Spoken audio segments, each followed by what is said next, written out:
도널드 트럼프 당선인이 대선 승리 이후 첫 기자회견에서 중국과 러시아, 일본 등 국가 정상과의 소통을 예고했습니다. 보도국 연결해서 자세한 소식 알아보겠습니다. 정래원 기자.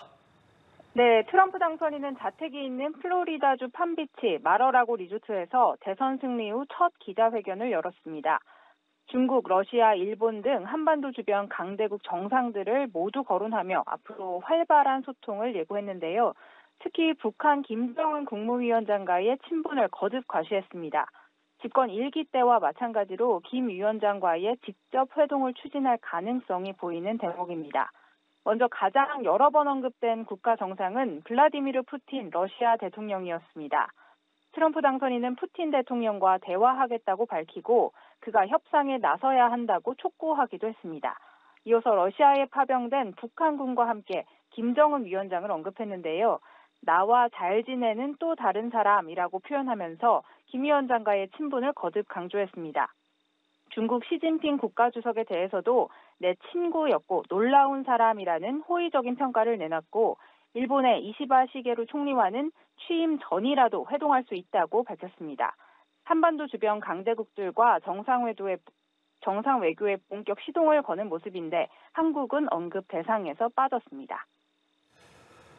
네, 자 이렇게 한반도 주변 강대국들이 대부분 언급이 됐는데 우리나라는 아예 거론 자체를 안 한 겁니까? 네, 트럼프 당선인은 한국에 대해서는 단 한마디도 언급하지 않았습니다.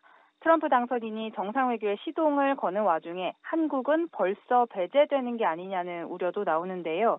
우선 가장 큰 문제는 탄핵 정국을 맞은 우리나라의 불확실성이 큰 상황에서 트럼프 당선인이 취임 직후부터 방위비와 관세 등 압박을 가해올 수 있다는 가능성입니다.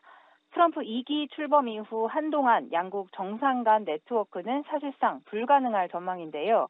미 싱크탱크 전략국제문제연구소의 빅터 차 한국 석좌는 모두가 말어라거나 백악관에 가서 개별 협상을 시도할 텐데 한국에는 그런 일을 할 수 있는 사람이 아무도 없다는 게 문제라고 지적했습니다.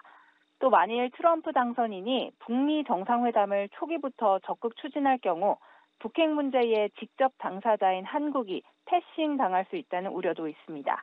차기 트럼프 행정부 인선을 보면 조기 북미 회담 가능성이 크다는 관측이 나오고 있어서 우려는 더욱 커지고 있습니다. 지금까지 보도국에서 전해드렸습니다.